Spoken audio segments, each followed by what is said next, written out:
Hi, and welcome to part two of the part six of our PowerShell GUI tutorial series.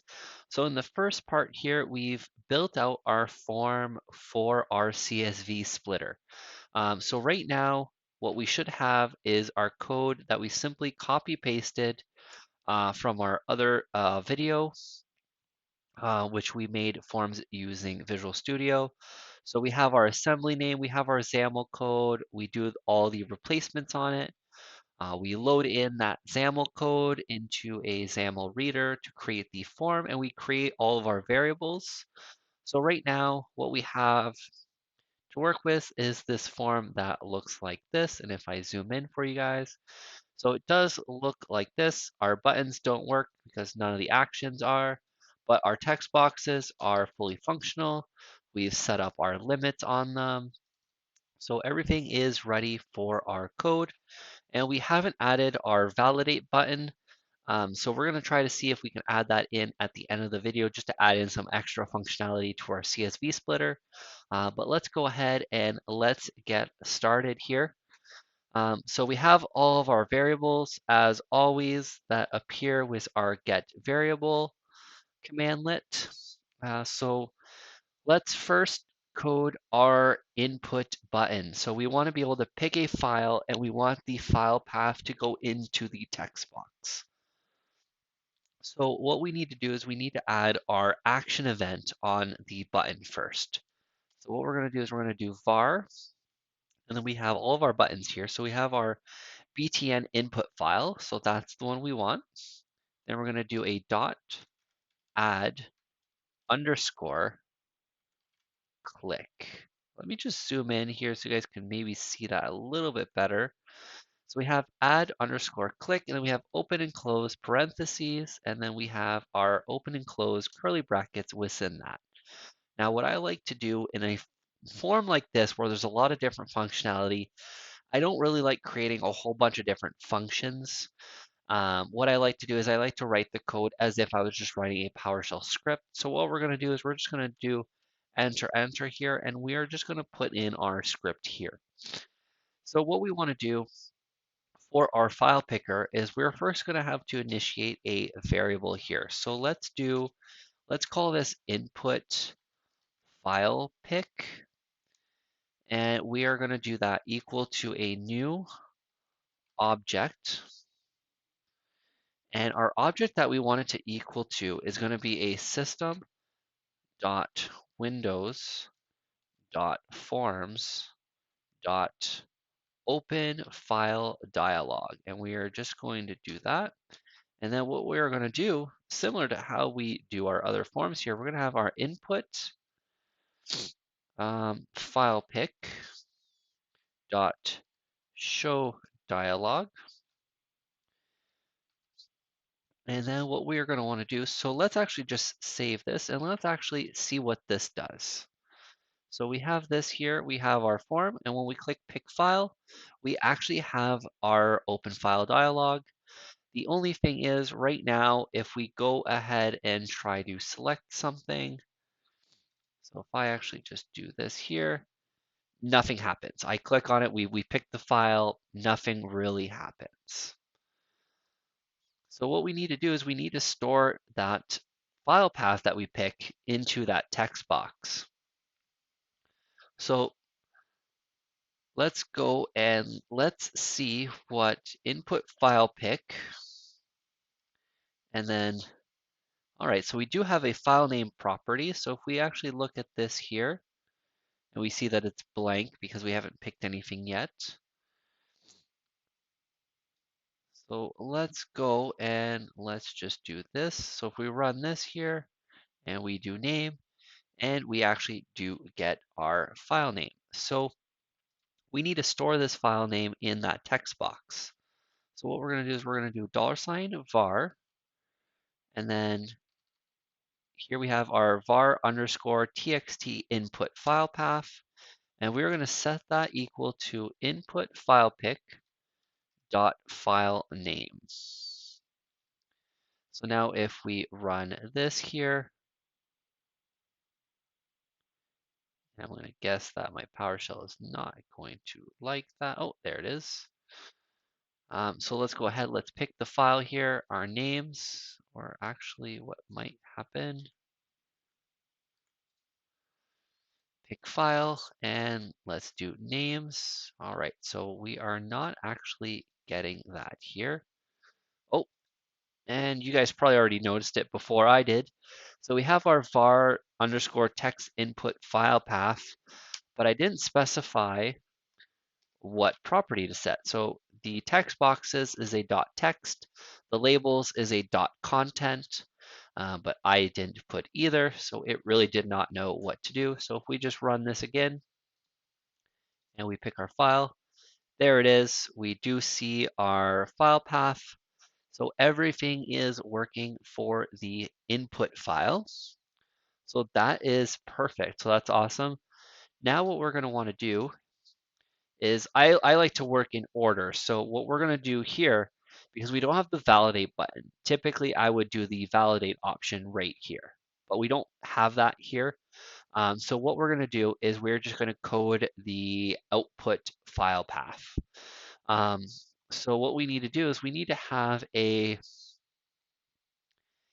picker, and the thing about the open file dialog, now if I actually run this code, and actually I'm just going to show you guys what happens. When we click pick file, I can pick a file, but I cannot pick a folder. If I pick a folder, it just opens the folder. Even if there's nothing in it, it will not let me pick a folder. But we want to be able to pick a folder to be able to deposit 10 different files, because if we only pick one file, that doesn't really work out so well if we want to put 10 files. So what we want to do is we don't want to have an open file dialog for the output path, is we want to have it's a slightly different form, and we're going to see how we actually found that. So what we're going to want to do is we're going to do var underscore btn output folder dot add underscore click, and then let's start writing our script in here. So let's do our output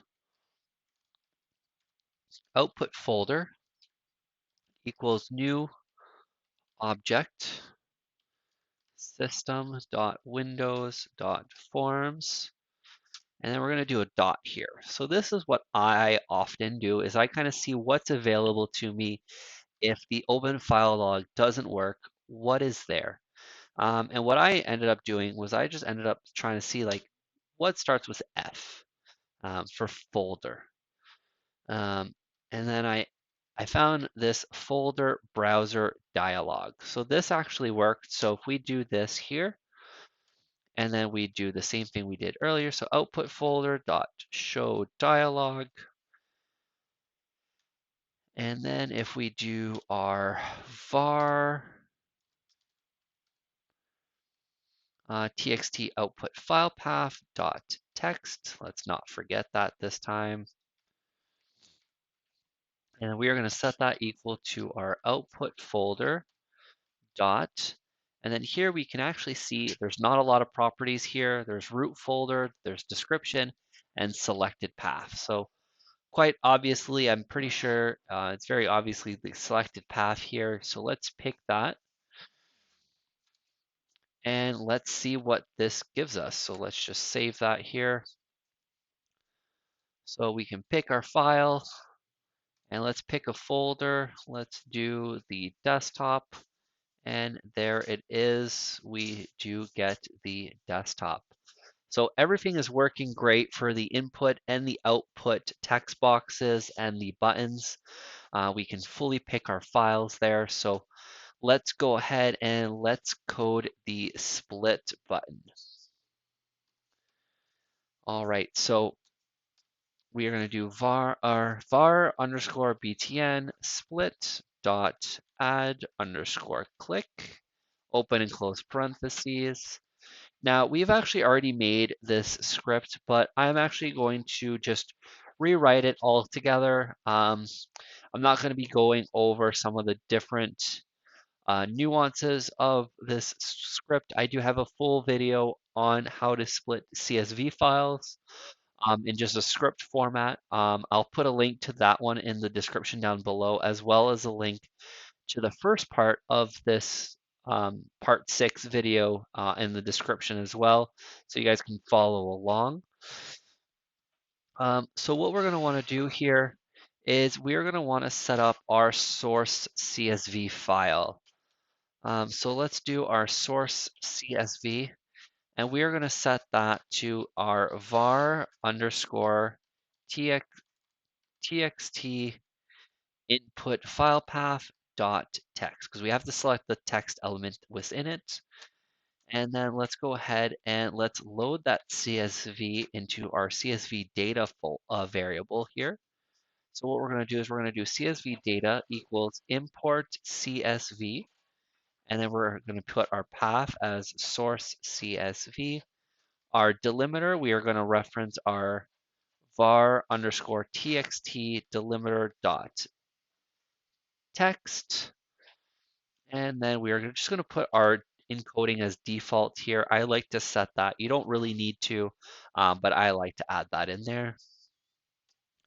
So now what we want to do is we want to be able to set up, because all we're doing is we're asking the user, how many files do you want? So we're not asking him like how many lines do you want per file. We're just asking how many files do you want, because I don't really want to ask you how many rows you want per file.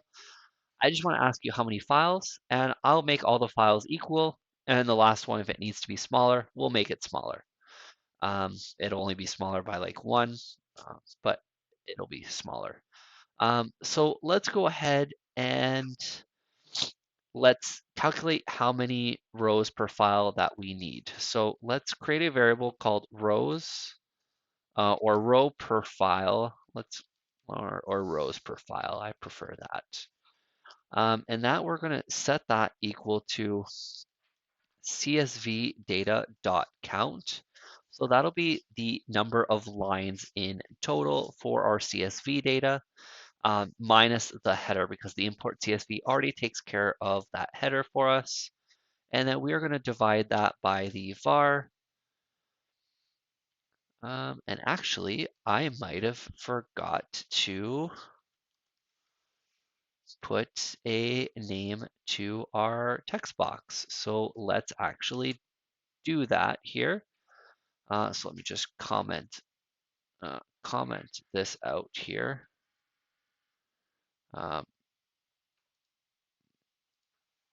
So let's do that, and let's actually just go into our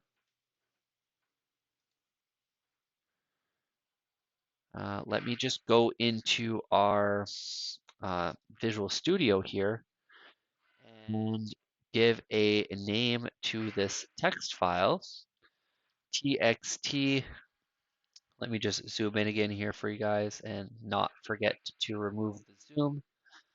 So let's just name it txt num files. I think that that's a pretty good name, and let's save that there. So let's go ahead and let's just zoom back out here, and let's run the code. All right, perfect. So we can see everything here, and we can actually see our txt num files now. So that is good.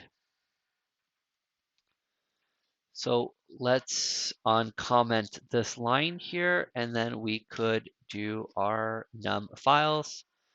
So there we are. So we do have our rows per file now that we have, and we are just going to specify dot text here. And then we are going to do our start row is going to be 0. And then our counter is also going to be at 0 for this.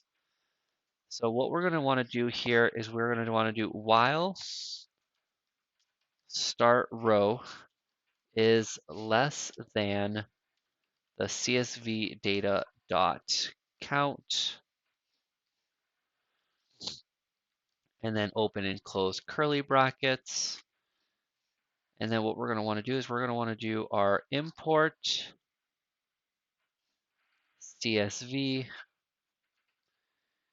and then path and then source CSV. And then what we're going to do is we're going to do a select, and we're going to do a skip start row, and then we are going to do a first rows per file. So what that does is we're going to be increasing our start row eventually by the number of rows per file. So we're going to be skipping that set amount. So right now it's at 0. So we're going to be skipping 0 lines, and we are grabbing the first rows per file. So it's going to calculate how many rows we should have per file and grab just those. And then what we're going to do is we're going to do a export CSV, and then our path, we are going to set that to var underscore txt output file path, and we're going to do a backslash there to add another file. So, and then what we're going to do is we're going to call it output, and we are going to do a counter there, and we're going to do .csv. And what we're going to do is we're going to do a no type information, and encoding is going to be once again default. So there's that full line of code there for you guys. So now what we need to do is after it's exported, we want to be able to tell the user what the name of this file was so they can actually be able to find it easier. Even though they've picked their output file path, they should be able to find it. Let's give them the name of the file that it created. This way it's just a little bit easier for them to find. So let's do a var underscore lst files and dot items dot add. So this is very similar to the drop-down menu in our service inspector. And we are going to go ahead and just copy paste this here. We're going to add that. And then we're going to do was created with an exclamation mark. And that should be good. And then what we're going to want to do is we're going to do our start row plus equals rows per file.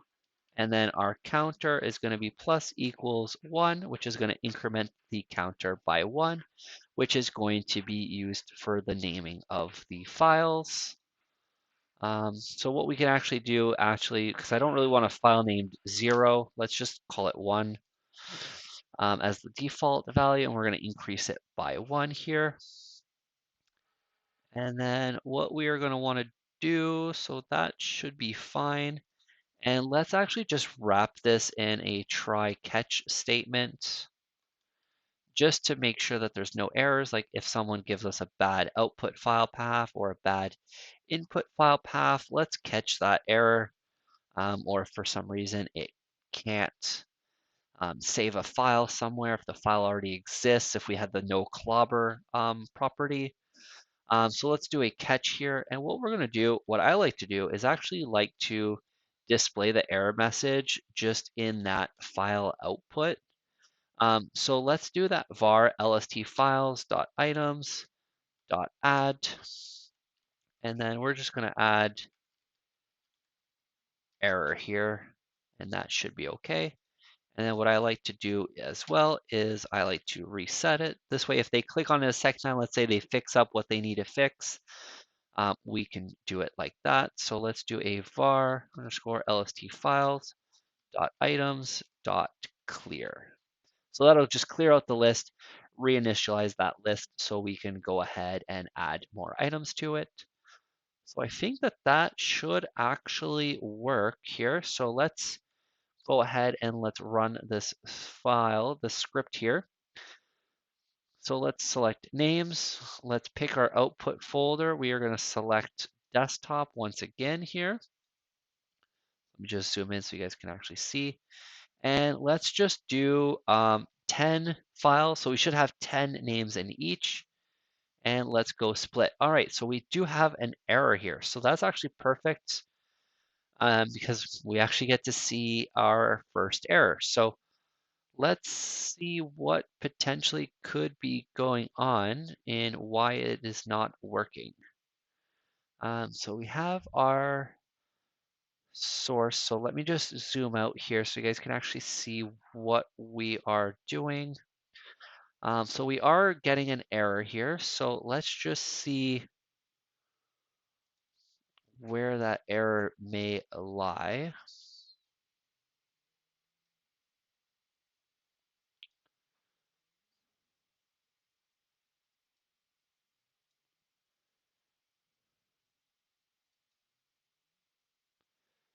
So that's good. So if I just do an import CSV,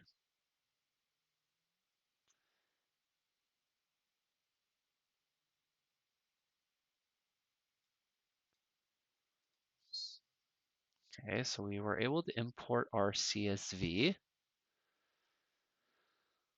So that looks good.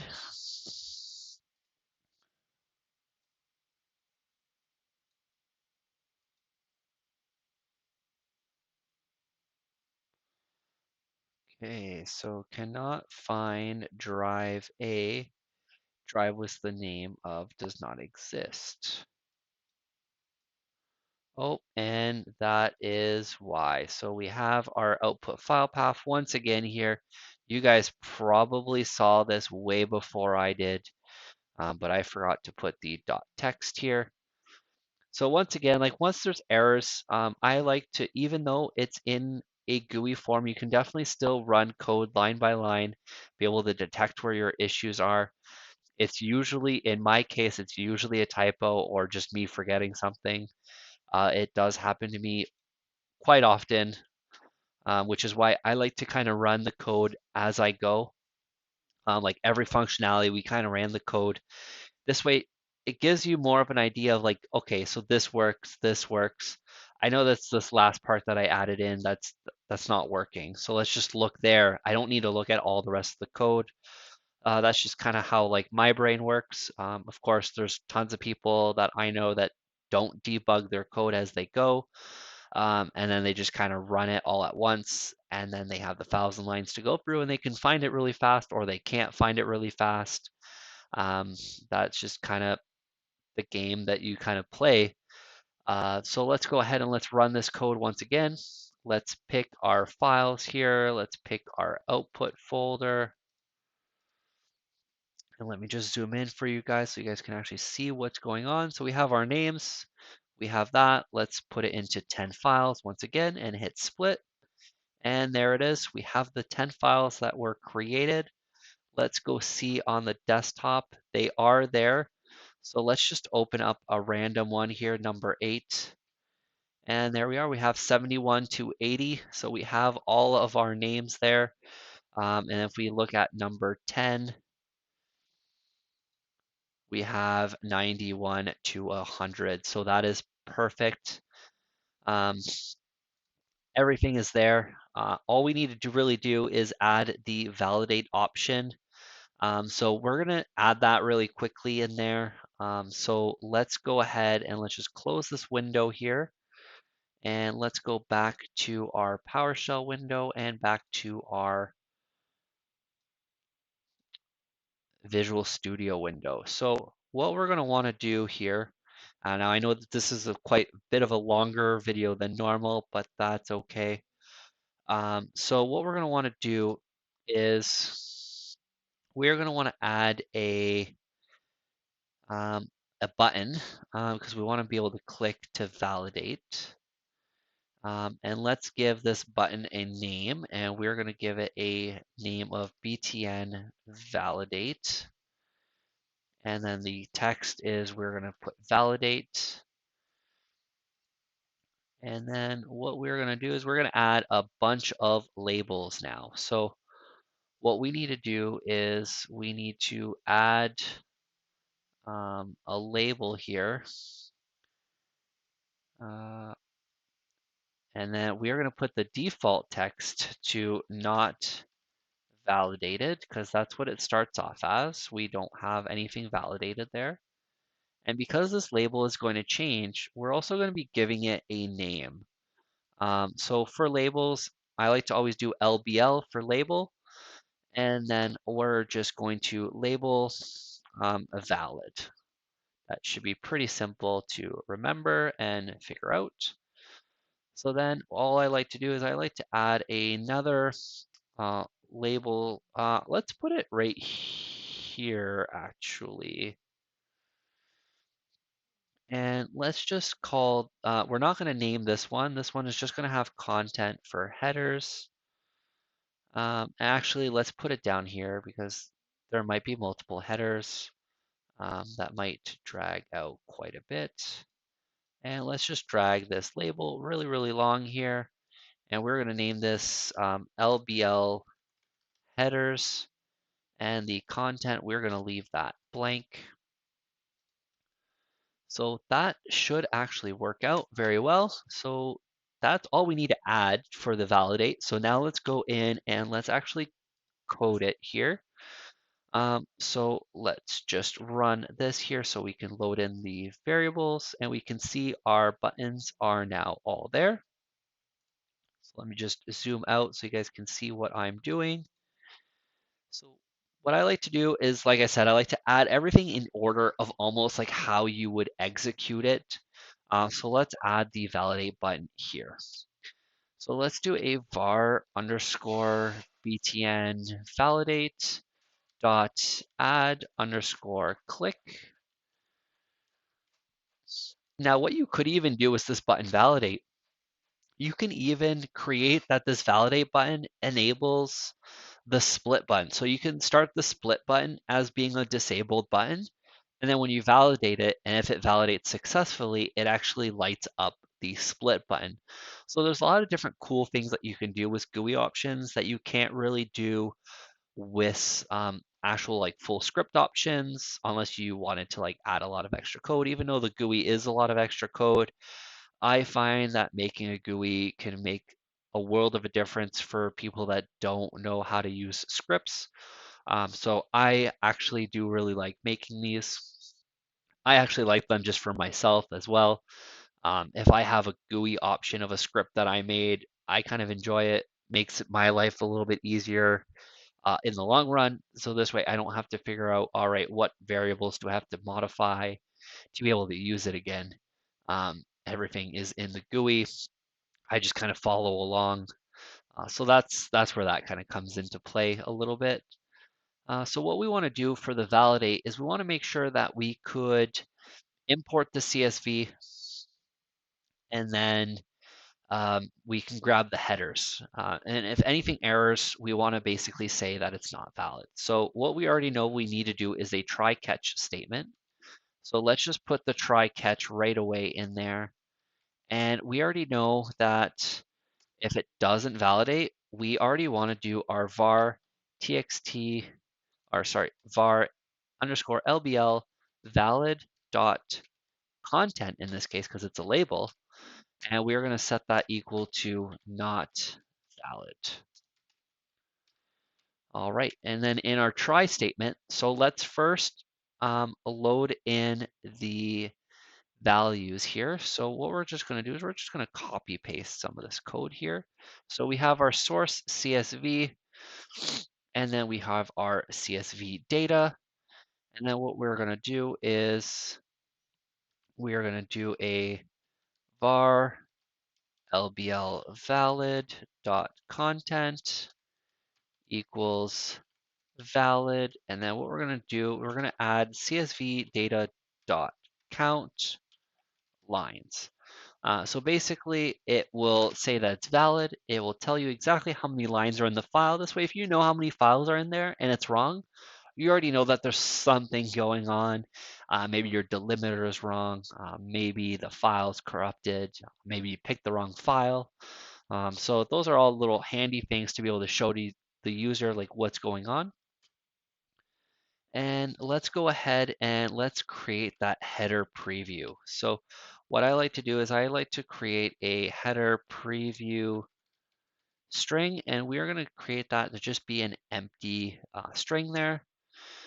And then what we are going to want to do is we're going to do a counter variable again. So we're just going to name this an I, and we are going to put that to 1 because we want to we want to display to the user something like more human readable. Of course, we know that arrays start at an index of 0, but if we do column 0, people might not really understand that. So we just say column 1 as the first column. So what we're going to want to do is we're going to do for each header, and then, oh, actually, it would help if I actually load in the headers. So what I like to do is I like to load in just the first line of the file. So the way that we do that is we create a variable called headers, and we're going to do a get content, and we're going to do the get content again on that source CSV. And then the way that we are going to want to do it is we are actually going to want to wrap this in quotes. Now you could do this over multiple lines, but then it gets kind of tricky. So what we're going to do is we're going to do 0, and this is going to give us that first line of text. So if we run this here, we can actually see that gives us the sequence first and last. So that's exactly what we want. And what we want to do is we want to do split. And you've guessed it already, probably. We are going to split that on the delimiter. So we are going to copy paste this into that. So if we run this line here, we actually get our delimiter, our headers in an array, which is awesome. So what we want to do is we want to loop through that array. So we have for each header in headers. And then all we want to do is we want to do the header preview plus equals column. And then we have our number. So column I, and then we have our header there. And then we do another space. And then we do a I plus equals 1. And then we can do our var underscore LBL headers dot content equals header preview. And if we run this now, and I just zoom in here, so if we do pick file names and we validate it, there it is. It loaded everything in, so that is perfect. And then if I change it to a different delimiter, which is the semicolon, it doesn't work. If I do it a space, it does the same thing. If I do, let's just do I for fun here. So we have, it splits it into 2 columns at that point. So you can definitely know, your user will definitely know, all right, that's not the right delimiter to use. I should use a different delimiter. Because it's still a valid file, you're just not splitting on the right character. So that is a CSV splitter with the PowerShell GUI. So we're going on just over half hour here. So I'm going to end the video here, which basically covers everything for that application. So the different things that we've seen here in this one that we haven't seen in our service inspector is we have buttons, we have text boxes, we have buttons that trigger open file dialogs and folder dialogs. So those are all really great tools. We have a list view now as well. So if you guys have any different types of controls that you guys would like to see, these are the main ones that I can really think of that I've already covered. So if you guys want to see different applications built, let me know down below. If you guys want to see different controls built, let me know down below. Hit subscribe, hit that like and notification to be notified when the next video comes out, and I will see you on the next video.